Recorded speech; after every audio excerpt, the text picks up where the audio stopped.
trying to keep them quiet. Okay. I'm sorry. Thank you. Thank you, sweetheart. I love you. I love you. That's my wife Drink it. whispering, so yes, get me a drink, please. She's whispering, so you guys don't hear her. She interrupts the live stream. Okay. See, I'm improving. All right. Thank you, sweetheart. See, I wish I could train more women to be like this. If all of my side pieces were as nice to me as you are, sweetheart, I'd be a real happy man. You don't have I'll it. have to tell Miss Fletcher. Miss Fletcher is a lady that I volunteer at my son's school. Miss Fletcher, if you ever see this, I love my wife, and you're a great lady. All right, let's move on to the next one. So this next one, so we pick the most popular trailers from every week, and this one, it's a Netflix video, Netflix movie, and it has a creepy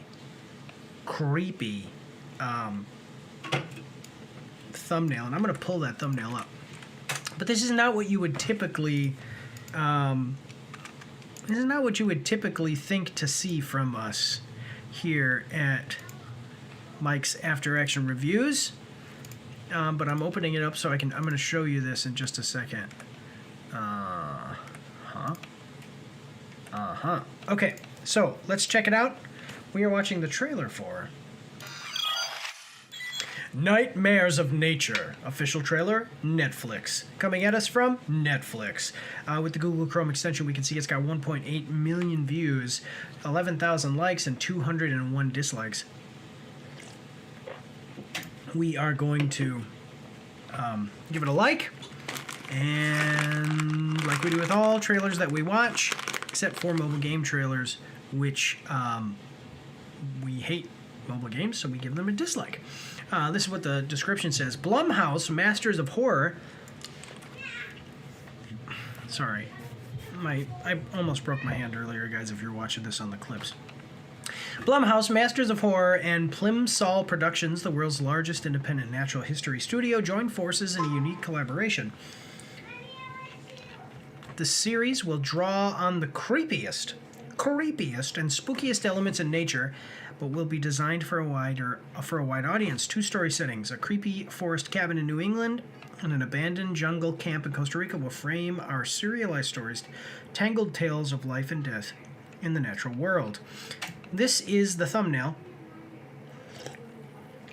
Now you can see that's a frog, but the thumbnail is actually even smaller than that. So when you're looking around YouTube and this is what you see, it's like, ooh.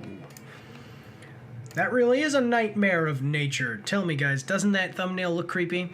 Let me know in the comment section down below. All right. Let's check it out. We've got a 1-minute, 26-second trailer. Here we go. Nature is full of wonder and beauty. That's Maya Hawke, by the way. But for the I saw it when I was looking up the thumbnail. It said that Maya Hawke was the one. Ethan Hawke's daughter. But for the creatures who live out in the wild, this place is a nightmare.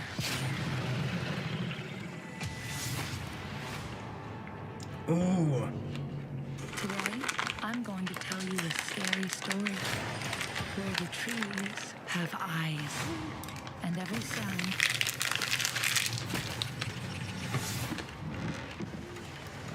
could be the last you the heck is ever this? hear. In here, nightmares are realities. By the way, these are the things that creep me out. Is these worms you're gonna see here. It's a raccoon. In here, Okay, that's a lizard. nightmares are Lizards don't bother me. Worms, the killer snails. Those things creep me out because they don't have bones.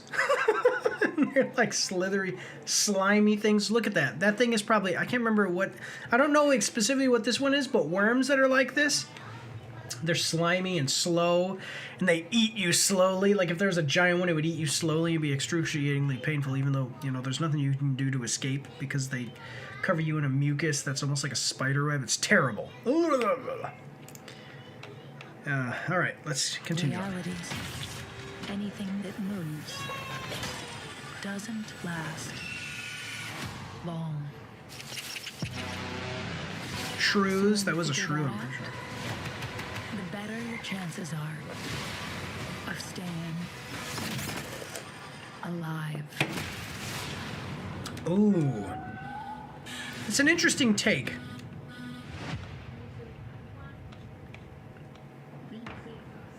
So this is like a... They made a documentary movie about dragons.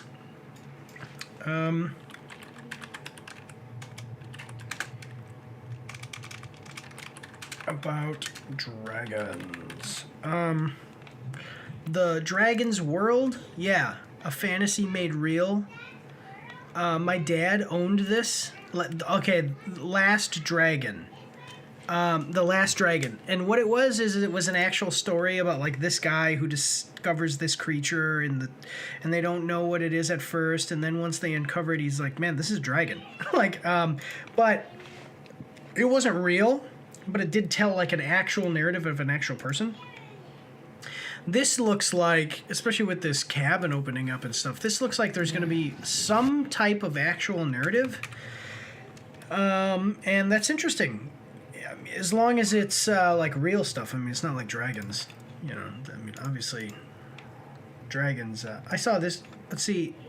Dragons, a fantasy made real, and then the last dragon. I'm pretty sure those are both like maybe it's like a part 1 and part 2, because I saw both of them together.